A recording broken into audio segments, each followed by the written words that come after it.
In so many ways, as we have discussed on this channel before, World War II was a war of horsepower. It was a war of octane, a war of boost, a war of durability, and a war of innovation. Among the most fascinating parts of that war to examine are the elements surrounding piston engines, especially the liquid-cooled ones used in military aircraft. So many of the bedrock principles of high-performance engines that we know today were explored to incredible scientific depth while trying to create airplanes to fly higher, faster, and more efficiently than those of the enemy. Hey everybody, it's Brian Loans. I'd like to thank War Thunder for sponsoring today's video. A lot of the content I make on this channel centers around things like the combat and warfighting vehicles of the past, the engines that powered them through the sky or along the ground, and even the details like the subject of today's videos, the superchargers on World War II aircraft engines. As cool as it is to learn about this stuff, imagine being able to operate it. That's where War Thunder comes in. You can download this game on your PC, your PlayStation, your Xbox, and even your mobile device. War Thunder is a fully immersive multiplayer game that allows you to fight battles all over the world using almost 100 years of different military vehicles to fight. Whether you want to bash your way through the front lines in a tank or assault vehicle, whether you want to fly through the air in a modern fighter jet or a classic piston-driven airplane, or even fire the massive guns on the side of your battleship towards shore batteries, you can do all those things and a whole lot more in War Thunder. The level of detail is incredible, and the vehicle dynamics will blow you away. The machines all have unique operating characteristics, and beyond that, the damage modeling is absolutely unparalleled. When you score a hit on a tank's tracks, you'll see it. Take out a gun battery on an opposing battleship, you'll see that too. This isn't about random damage, it's accurate and realistic, and you can do this any way you want, as mentioned, by land, by air, or even by sea. Whether you want to operate the classic combat equipment of conflicts past or test the impossible boundaries of the cutting-edge equipment of today, it's all there for you to choose and master. The latest update, known as Hornet Sting, has brought even more graphic enhancements and realism to an already fully immersive experience. The naval battles have been overhauled to be more dynamic, and a bunch of other changes, many suggested by the millions of users of War Thunder, have been included in the game. Download War Thunder for free on PC, PlayStation, and Xbox by using the link in the description. All new players and those who haven't played War Thunder for half a year or more will receive some special bonuses, 100,000 Silver Lions, and a special decorator known as the Eagle of Valor, and more. You can fully immerse yourself in the exciting battles in War Thunder Mobile, an epic multiplayer mobile action game. Download and play it for free on iOS or Android, and the link to download is in the description as well. War Thunder is way more than a game, and the millions of users that play each and every day will tell you the same thing. From the amazing historical military equipment to the mind-boggling machines of today, War Thunder has it all, fully immersive and in ways no other experience will give you. Download War Thunder today and enjoy it for yourself. Now, back to the show. Well, the massive air-cooled radial engines are in so many ways the most brutally powerful units bolted into planes during the conflict. They don't quite spin my crank in ways that the liquid-cooled engines do. A few videos back, when we went deep into the early history of centrifugal superchargers and drag racing, I mentioned that I was going to be exploring superchargers over the course of a few different pieces. Now consider this the second one of those. Because this is such a big topic and because there's so much to cover, I'm going to use this video as an introductory level look into the various different methods of supercharging used on the most popular liquid-cooled airplane engines of World War II. We're talking about the American Allison V1710, the German DB600 series of engines, and of course the British designed and engineered Rolls-Royce Merlin. In following videos down the road, I'm going to go deeper into the engines, the people, and the performance that they yielded, but this is interesting nonetheless to examine. Many of you are likely gearheads with a love of these historic machines, and this may be stuff you already know, but as I have learned, the audience that watches this stuff is often made of younger enthusiasts who are learning the principles of engines and the history that surrounds the horsepower we can make today. If you know all this stuff already, awesome. If you don't, I hope you dig it. More depth will come in time as we dive into various different aspects of the stuff we cover here. I used resources like A History of Aircraft Piston Engines by Herschel Smith, Allison, Power of Excellence, and Airplane Power from 1943, published by General Motors in the making of this video. Now, when it comes to supercharging, each country had its own idea of the best method. They all have their pluses and minuses, and as we'll see, one country out of the three chose a path that ended up being a pretty significant mistake. For starters, we should probably examine why a piston aircraft engine needs a supercharger to be effective at high altitudes. As we all know, engines need oxygen to properly combust fuel, and the higher we get above the level of the sea, the less of it there is in the atmosphere. By using a supercharger to ram massive quantities of air into the cylinders of an engine, as opposing to allow it to get there by the engine inhaling it naturally, the same engine that would be choking and failing at altitude can now produce horsepower almost equal to what it would make on the ground. If that seems like a weird principle, think of it this way. As the supercharger is cramming all that additional volume of air into the cylinders, it allows the same amount of fuel to be burned, or close to it, that would be burned at sea level, effectively tricking the engine into thinking that it's down in better air. Now, of course, it's easy to understand the basics here, but when we consider the time frame of what we're talking about and all the constraints the engineers are trying to work around, it's pretty amazing. For starters, there's the need to somehow manage the boost that the supercharger is producing so you don't blow the engine up at low altitudes. There's the fuel that the engine will burn, which in some cases could be 87 octane and in others could be well over 100 octane. And finally, you have to package it all in the relatively tight confines of a 1930s or 40s fighter plane. In order to balance all these issues, a whole slew of options were bandied about and ultimately created to properly, quote, altitude supercharged aircraft engines in the war. You had engines with single-stage superchargers geared to the engine, a single-stage supercharger with a 2-speed mechanical clutch and transmission, a single-stage supercharger with a variable-speed hydraulic clutch, a 2-stage supercharger with a mechanical clutch, a 2-stage unit with a hydraulic variable clutch, a 2-stage aftercooled variable speed clutch unit, and turbo exhaust-driven superchargers with an intercooler. These different methods were employed by different countries, sometimes multiple countries using the same setup, and they were done to create the best high-altitude aircraft possible, which also performed well and reliably at lower altitudes without overworking the engine and blowing it up. Did they all work? To a degree, yes, and that's what we need to explore now. Before we do that, let's define a few terms you'll be hearing in this video. First off is absolute ceiling. This is, as it sounds, the maximum altitude an aircraft can operate in. Now, many factors contribute to these things, but safe to say, when this altitude is reached, the aircraft can no longer climb higher. Service ceiling is defined as the maximum altitude an aircraft can operate at with a given load, with normal responses from its controls and still being able to climb. The last one to talk about is critical altitude. Now, this is where the plane can achieve its top speed, a place where the engine is making big power, the air is thin, and the performance envelope of the craft can be reached. It's also the area that, once breached, sees the engine making less and less power. Of course, all these numbers vary with an airplane's design, not simply the horsepower of the engine or how it's boosted. Like all things in mechanical design, everything is a compromise to some degree or another, especially with regard to airplanes. Okay, now that we have that defined, let's go back to our methods of supercharging. The single-stage, one-speed centrifugal supercharger is where most everyone starts in this journey of war boost. In one notable case, it's where a well-known engine stayed in its majority form, leaving it with a slightly lame reputation. Yes, as much as I love the Allison V-1710 airplane engine, it was not all that well handled during World War II. Created in the 1920s originally as an airship engine, it was well designed, rugged, and had the mechanical bones to stand in the ring with anything else the world threw at it. Unfortunately, it was let down by its use of a single-stage supercharger that was never really improved upon due to reasons we'll get into in a little while. At the start of the war, the Allison was making comparable power to rival engines and was capable of sending aircraft to rival levels of altitude. But as time went on, supercharging improved everywhere else, but the Allison was largely left behind. This is why the Mustang, Spitfire, and other truly war-changing aircraft used the mighty Merlin V-12, and the Allison was relegated to lower-altitude, ground-attack-style planes. As the rest of the world invested in much of the technology we're going to go over here in the following minutes, the U.S. left the V-1710 with its less-than-stellar single-speed, single-stage supercharger. This prevented the engine from being much good above 15,000 feet. Now, while it may have made 1,500 horsepower, that number would fall off steeply the higher it climbed. The Allison had a really strong bottom end of its physical construction, had great cylinder heads, but it was also hampered by a crummy intake manifold design that we'll also revisit later.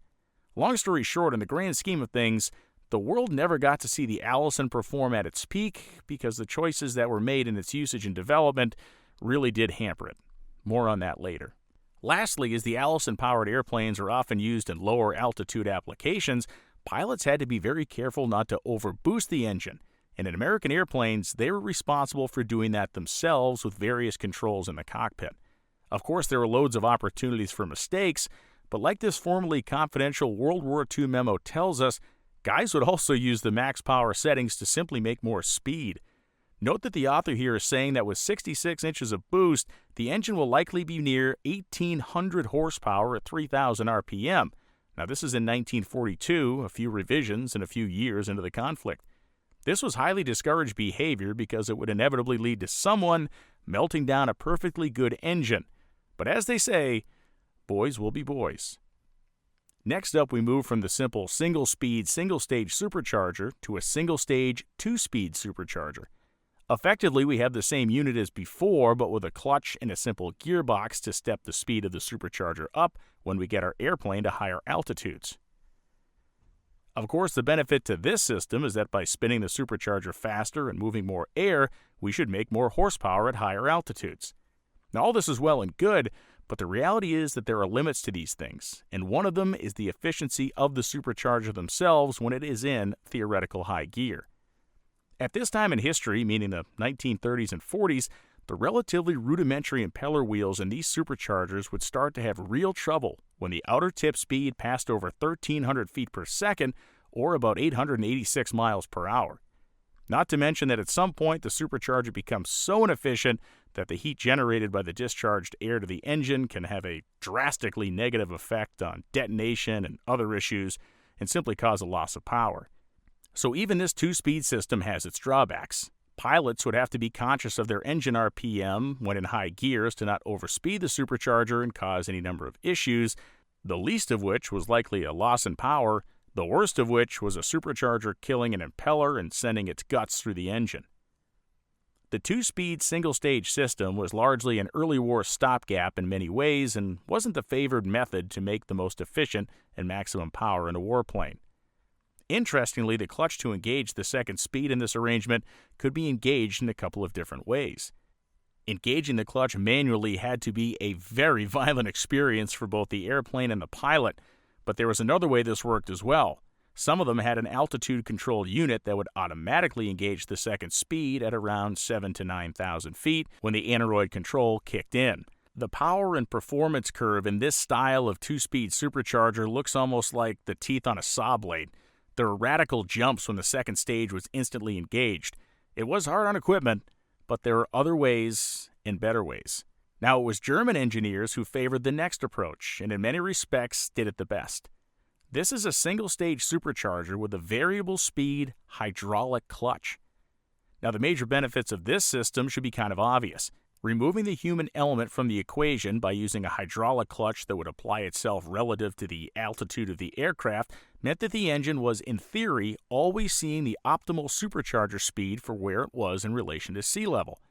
It drastically smooths out the power curve and allows the pilot to concentrate on his job of attacking the enemy, not worrying about trimming fuel, adjusting throttle position, or having to study his altimeter in order to engage high-speed gear for the supercharger at the right time. The aneroid controller did all of that for the pilot. Now, the airplane itself does not see a drastic fall-off in power and then a spike when the blower speeds up.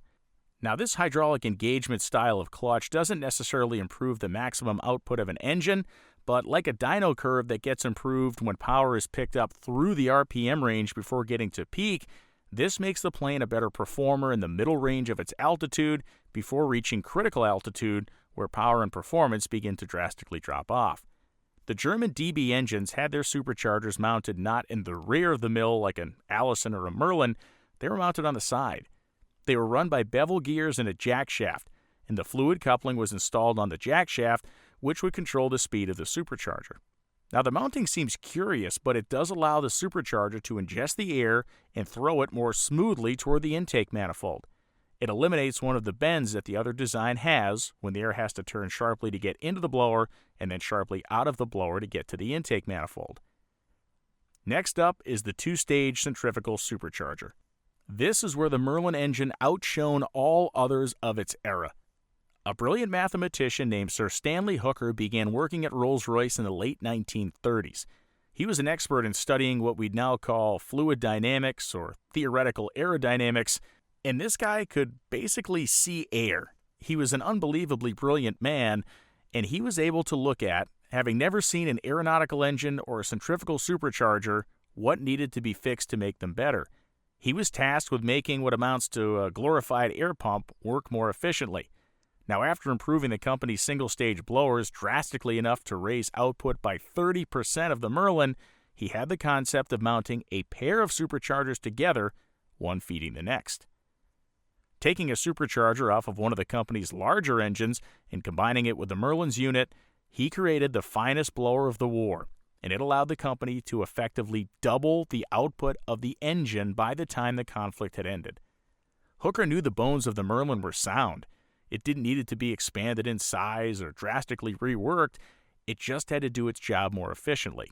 And the two-stage, two-speed supercharger was the ticket to doing just that. With this improvement, the engine was capable of much more altitude. Its compact packaging meant that it would fit into existing applications with little rework, and its performance was improved in breathtaking fashion. As we can see here, the critical altitude was stretched out by a bunch, and while it gave up some performance at lower altitude, it was of little concern. Flying higher and faster was always the goal. These units allowed the smaller supercharger to work at lower altitudes without overboosting the engine, but the clutch would be engaged at higher altitudes to deliver the extra horsepower punch needed to outclimb the enemy and attack from above. Combining all the above with the fluid coupling we spoke about earlier has an even more positive effect, because this allows for the same benefits as it did with the single-stage clutch, but in even more dramatic fashion. There was no dramatic drop in performance before an aircraft got to the proper altitude to engage the second blower, because it would all happen smoothly and perfectly matching the conditions the plane was in. Effectively, this was getting close to the best of both worlds. The next evolution was the use of the two-stage supercharger with the fluid coupling with the addition of an aftercooler. This again was a large performance enhancement because of the job the aftercooler did. Remember that we mentioned fuel types and characteristics earlier in this discussion. As gearheads know, the higher the octane rating of fuel, the more resistant it is to detonation or spontaneous ignition happening before it should inside a cylinder.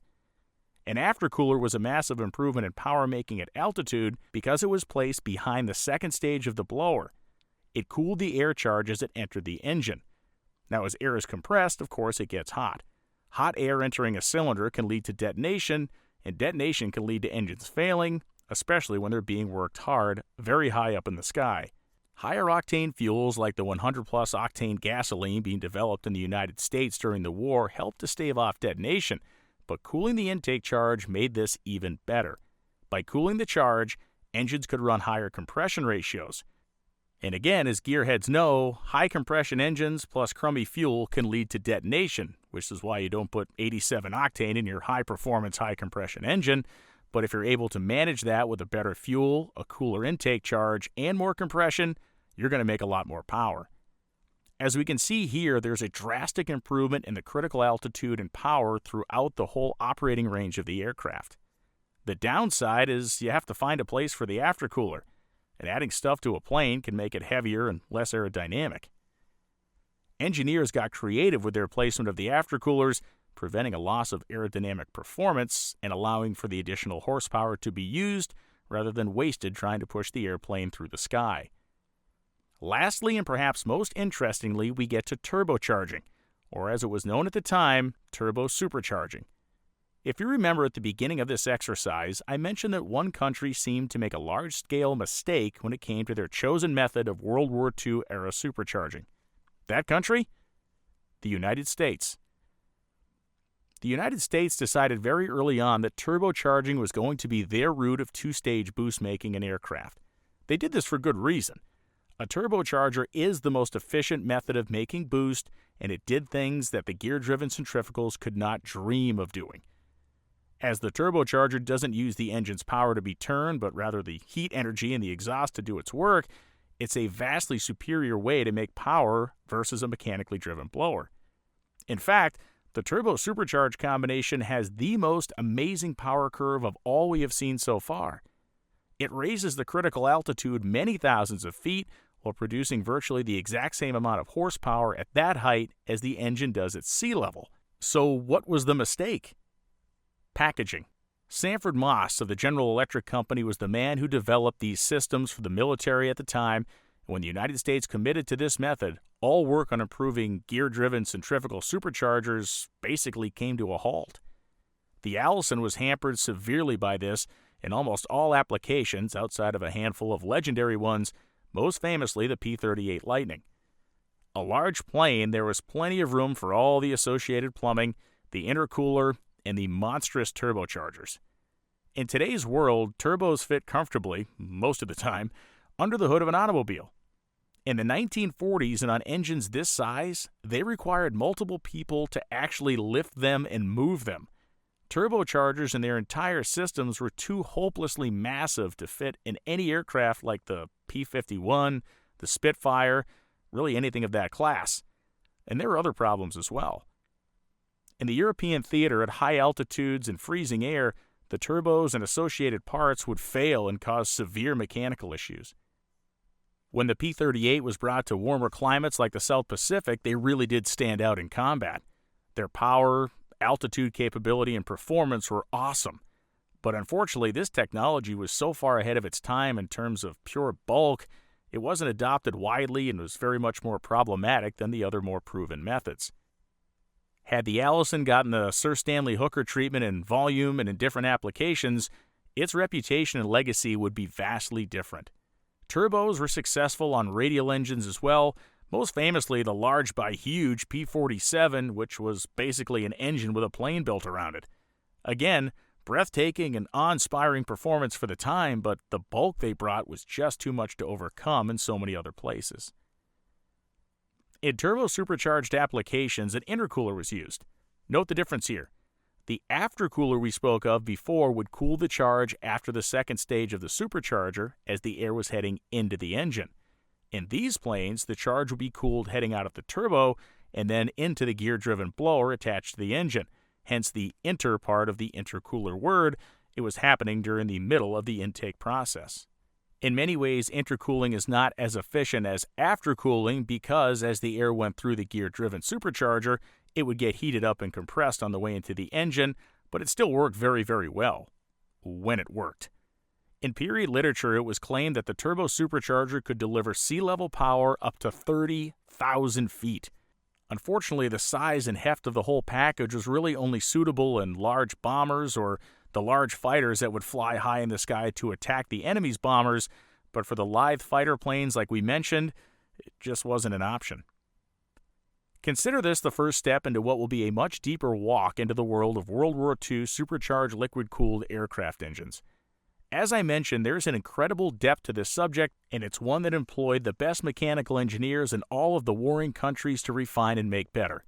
Perhaps much of this is common knowledge to historic airplane buffs, but I'm talking to gearheads here, some of which may not have known the extent to which boost, mechanical supercharging, and turbo supercharging played a major role in the outcome of the air war that gripped the entire world in the late 1930s into the middle 1940s.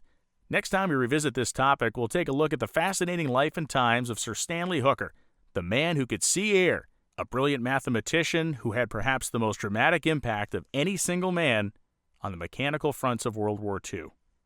I'm Brian Loans. Thanks for watching. Like and subscribe for more historical, mechanical, and altitude-busting content.